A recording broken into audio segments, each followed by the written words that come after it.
My name is Sarah. I used to believe that blood was thicker than water, that family meant something sacred and unbreakable. I was wrong. It started with breakfast. My mother's voice drifted through the hallway that Tuesday morning, unusually bright, almost musical. Sarah, honey, come eat with us. The warmth in her tone made my chest flutter with something I hadn't felt in months. Hope. Maybe today would be different. Maybe we could finally talk like the family we used to be, before Dad died, before the silence crept in like fog. I padded into the kitchen in my slippers, expecting to find her flipping pancakes or scrambling eggs, the way she used to when I was small. Instead, 3 manila folders sat perfectly aligned on the kitchen table, their edges sharp and deliberate. My brother Marcus leaned against the counter, coffee mug in hand, not meeting my eyes. Just some paperwork, he said, his voice casual but rehearsed. Routine stuff, for the property. The words should have been a warning, but when you've been starved of affection long enough, even crumbs feel like a feast. I sat down, still believing this was love disguised as business. Mom slid the papers toward me with that same bright smile. Nothing complicated, sweetheart. Just updating some old documents. You know how it is with all the legal stuff after your father passed. I signed them. God help me, I signed every single page without reading, because I trusted them, because I wanted so desperately to belong somewhere again that I would have signed away my soul if they'd asked with enough warmth in their voices. Before we continue, drop a comment. Where are you watching this from, and what time is it there? I'd love to know how far this story is reaching, especially if you've ever felt invisible in your own family. 3 weeks passed in what felt like normalcy. Mom called me twice. Marcus texted about weekend plans. I started to believe we were healing, that maybe Dad's death had finally taught us all what mattered. I was planning to suggest a family vacation, something small and meaningful, when I heard the laughter. It was Memorial Day weekend, and my cousin Kevin was hosting his annual barbecue. I'd arrived early to help set up, the way I always did, because being useful felt like being loved. I was in the kitchen arranging potato salad when I heard my name drift through the screen door. She's not on anything anymore. Kevin's voice, carried on the breeze, loose with beer and careless confidence. Just dead weight now. It's actually kind of funny. The plastic spoon slipped from my fingers. I stood frozen, listening to my own erasure. Mom handled it perfectly, Marcus replied, and I could hear the grin in his voice. Clean and simple. She doesn't even know yet. My legs gave out. I sank onto the kitchen stool, my world tilting sideways. Know what? What didn't I know? I left, through the back gate, my hands shaking so badly I could barely start my car. At home, I tore through my filing cabinet with the desperate energy of someone drowning. The folders I'd signed. Where were the copies? Where were my records? There. In the back of my desk drawer, beneath old tax returns and warranty cards, I found my father's original will.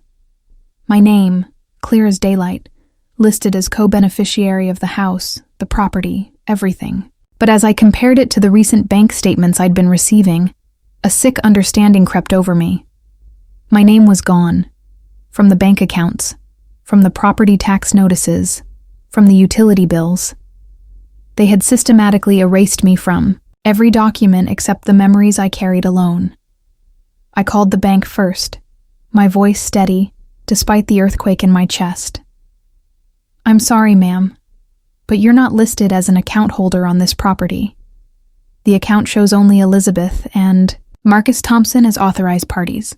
Elizabeth, my mother, who had smiled at me over breakfast 3 weeks ago while I signed away my birthright. The confrontation happened on a Thursday. I drove to the house, their house now, apparently, and found them in the living room watching television like nothing had changed. The normalcy of it felt obscene. We need to talk, I said, standing in the doorway of the room where I'd learned to walk, where Dad had read me bedtime stories, where I'd believed I belonged. Mom glanced up from her crossword. Puzzle, her expression mildly curious. About what, honey? The casualness of her tone broke something inside me. About the papers I signed. About my name being removed from everything. Marcus paused the TV with deliberate calm. Oh, that. Yeah, we needed to clean things up. Simplify. The estate management. Simplify. The word tasted like poison. By erasing me completely? You weren't really doing anything with it anyway, he said with a shrug that cut deeper than any scream. It's not like you were contributing to the upkeep or the taxes. This way is just more efficient. I turned to my mother, searching her face, for some flicker of the woman who used to kiss my scraped knees, who taught me to braid my hair, who promised me I'd always have a home with her. It's better this way, Sarah, she said, her voice carrying the gentle finality of someone explaining something to a child. You don't really need it. You have your little apartment, your job. This is just business. Business. As if 28. Years of being her daughter was just an inconvenient subsidiary that needed to be dissolved. I didn't scream. I didn't cry. I didn't throw the accusations that burned in my throat like acid. Instead, I nodded once and walked out, closing the door behind me with the softest click. That night, I stopped speaking. Not just to them, to everyone. Words felt contaminated, dangerous. If I could sign away my legacy with a signature, what damage might I do with my voice? I moved through the next weeks like a ghost in my own life. I went to work, smiled at colleagues, completed my assignments with mechanical precision. But inside, I was excavating the ruins of everything I'd believed about love, about family, about my place in the world. It wasn't just betrayal. Betrayal implies passion, heat, a moment of weakness. This was something colder, strategic. They hadn't stolen from me in a fit of rage or greed. They had calmly, methodically erased me, the way you might delete old files from a computer to free up space. The worst part wasn't losing the house or the money. It was the realization that I had never really mattered to begin with. I was just a loose end they'd finally gotten around to tying up. I rented a one-bedroom apartment across town, in a building where no one knew my name or my story. The silence there was different, not cruel or loaded with unspoken disappointments, just honest and clean. I cried a lot those first few weeks, but not the dramatic, wailing kind of tears you see in movies. These were quiet, almost respectful tears, mourning not just what I'd lost, but what I'd never really had. I started reading again, but not the romance novels I used to escape into. Property law, inheritance codes, legal precedents. I consumed. Legal websites the way other people binged Netflix, staying up until my eyes burned, learning the language of ownership and rights and recourse. At night, when the apartment was dark and the city hummed outside my windows, I would lie in bed and replay every conversation, every casual dismissal, every moment when I should have seen the signs. How long had they been planning this? How many family dinners had I sat through while they calculated my worth and found it wanting? But something else was growing in the silence. Not anger exactly, but a quiet, steady determination. They had underestimated me, dismissed me as weak and clueless. Maybe they were right about a lot of things, but they were wrong about that. I began to methodically go through every document I'd ever kept. Old emails about property repairs, receipts for house maintenance, copies of insurance payments I'd helped make. And then, in a folder I'd forgotten about, tucked behind my college transcripts, I found it. The deed. The original deed to the house, filed with the county when my father died. I had been the one to handle the paperwork then, the responsible daughter who took care of the details while everyone else grieved. And there, in black and white, was my name. Still there. Still legal. Still valid. They had changed the surface paperwork, the bank accounts, the utilities. But they had never touched the actual deed. Either they didn't know it existed separately, or they'd assumed I was too stupid to keep records. Either way, they had made a mistake. I didn't tell anyone. I didn't call a lawyer immediately or storm back to confront them. Instead, I let them believe what they wanted to believe. I even sent my mother flowers on her birthday, with a card that said, "Thinking of you always. Love, Sarah." I wanted to keep the illusion soft and intact while I figured out my next move. I watched from a distance as they settled into their new reality. Marcus posted photos of family gatherings at the house, with captions about how nice it was to have everyone together. Mom joined a gardening club and bragged about her beautiful home. They were living their best life in the space they'd carved out by cutting me away. The research took months. I read everything I could find about property rights, about fraudulent transfer, about legal recourse for beneficiaries. I learned that what they'd done wasn't just morally wrong, it was potentially illegal. You can't simply remove someone from legal ownership without their knowing consent, even if they sign papers they don't understand. I found a lawyer eventually, a woman named Patricia Chen, who specialized in estate disputes. She was quiet and methodical, with steel gray hair and eyes that missed nothing. When I told her my story, she listened without interrupting, taking notes in precise handwriting. "Do you have a copy of the original deed?" she asked when I finished. I slid it across her desk. She studied it for a long moment, then looked up at me with something that might have been respect.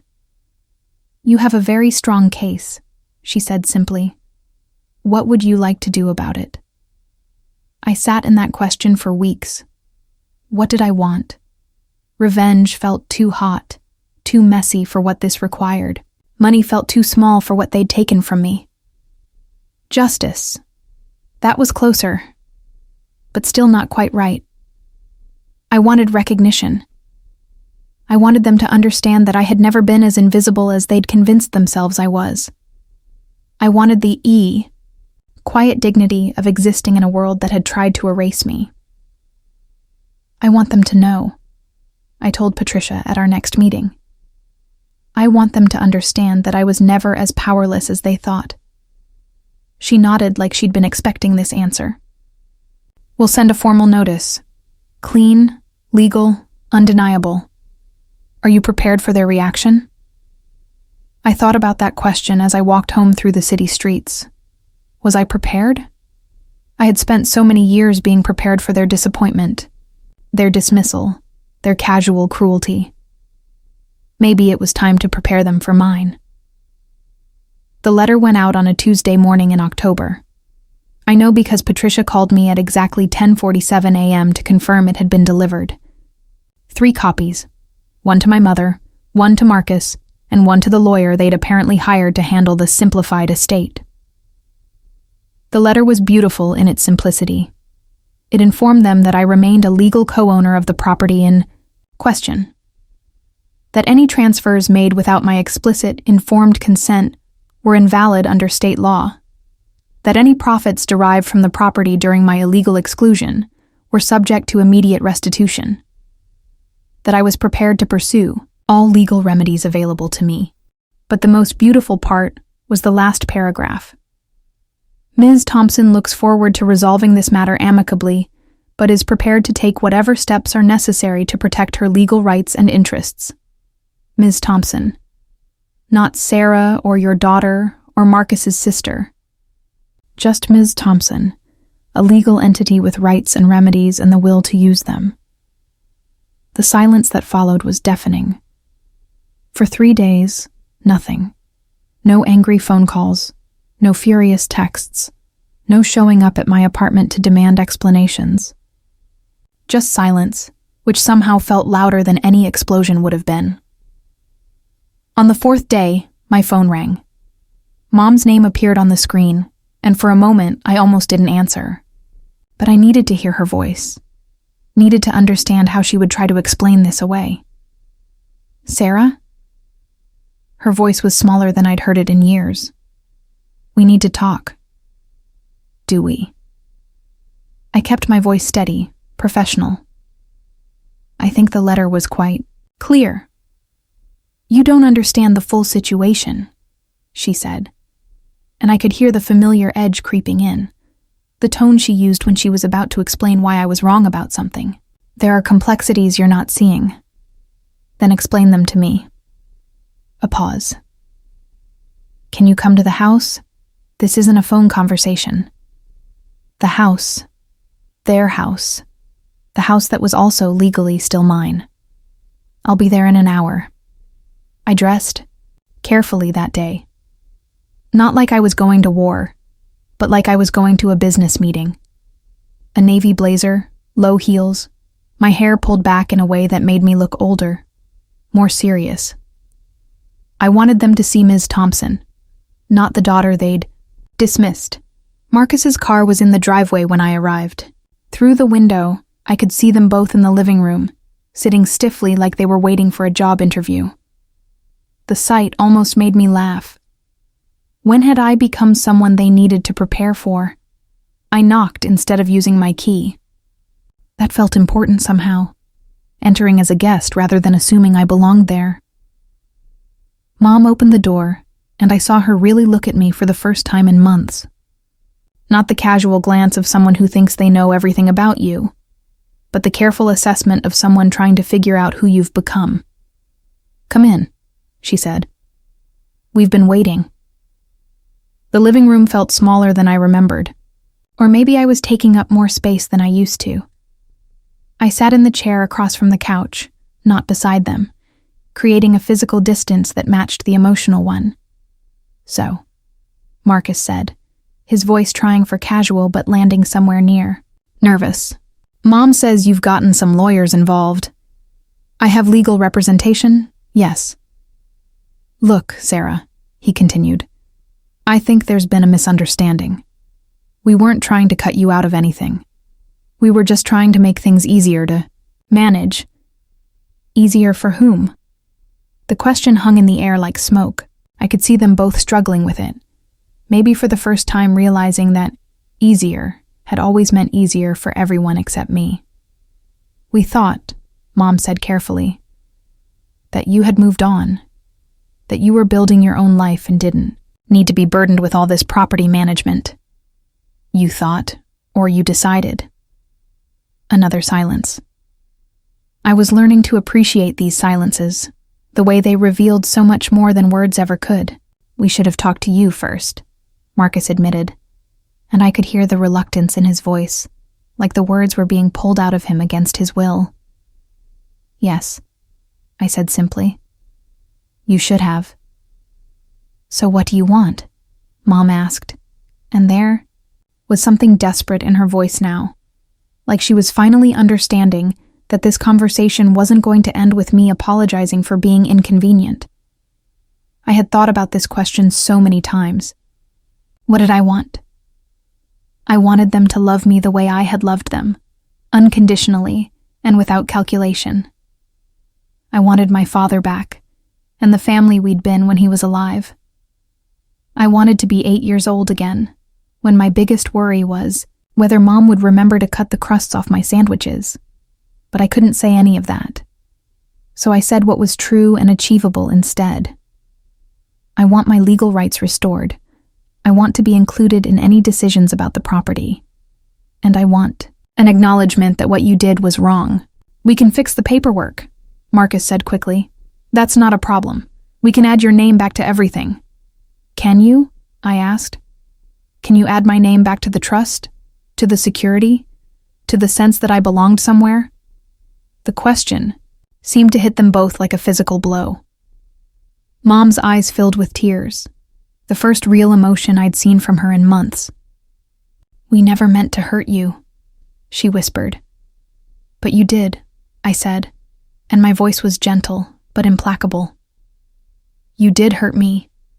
You hurt me in a way that can't be fixed with paperwork. We sat in that truth for a long moment. Then Mom asked the question I'd been dreading and anticipating in equal measure. What happens now? I had an answer for that too. Now you decide whether you want to be my family or my adversaries, because I'm not disappearing again. I'm not signing papers I don't understand, And I'm not pretending to be grateful for scraps. I'm here, and I'm staying. And you can decide how you want to handle that. The legal resolution took 6 weeks. They agreed to restore my name to all documents and to compensate me for the months of illegal exclusion. More importantly, they agreed to include me in all future decisions about the property. The papers were signed in Patricia's office, with all parties present and everything properly witnessed. But the real resolution took much longer. It started with small things. Mom began calling me before making decisions about house repairs. Marcus started including me in family group texts again. They weren't grand gestures of apology. They were quiet acknowledgments that I existed, that I mattered, that I had a right to be consulted. I didn't make it easy for them. I didn't pretend that everything was fine, or that we could just go back to the way things were. I asked questions they didn't want to answer. I made them explain decisions they'd grown used to making in private. I refused to be convenient. Slowly, something new began to grow between us. Not the old, easy intimacy of shared blood and shared history, but something harder won and more honest. A relationship built on acknowledged equality rather than assumed hierarchy. The house became a shared responsibility again, but also a shared space. I started coming over for Sunday dinners, but as a guest rather than a supplicant. We talked about Dad sometimes, about how his death had broken something in all of us, how we'd all handled it badly in different ways. Mom started a new tradition, family meetings where we discussed major decisions together. It felt formal and slightly awkward at first, but it also felt fair. I had a voice again, and they had to listen to it. Marcus admitted months later that he'd been scared. Scared of the responsibility, scared of making decisions, scared of being the man of the family when he barely felt like a man at all. Cutting me out had been easier than including me, because including me meant admitting he didn't have all the answers. I was wrong, he said one evening as we sat on the porch watching the sunset. I was scared, and I was wrong, and I'm sorry. The apology didn't fix everything, but it was a start. I never moved back to the house. My apartment had become home in a way that old room never could be again. But I visited regularly, and I was consulted on decisions, and when family photos were taken, I was in them. The real victory wasn't legal or financial. It was the day I realized I no longer needed their approval to know I belonged somewhere. I belonged to myself, and that was enough. I kept the original deed framed in my apartment. Not as a trophy, but as a reminder. A reminder that sometimes the most important battles are fought not with anger, but with patience. That sometimes the greatest strength is knowing when to be silent and when to speak. That sometimes the people who try to erase you are the ones who need to learn that you were never as invisible as they thought. The last time I saw Patricia, she asked me if I was happy with how everything had turned out. I thought about that question as I walked home through the city streets. Past the coffee shop where I'd spent so many mornings researching property law. Past the library where I'd learned to fight for myself. Past all the places that had witnessed my transformation from invisible daughter to formidable woman. I was happy. Not because I'd won, but because I'd learned something invaluable. That the most powerful thing you can do when someone tries to write you out of the story is to pick up the pen and write yourself back in. And legal ink, I discovered, is remarkably stubborn. Just like the woman who wields it.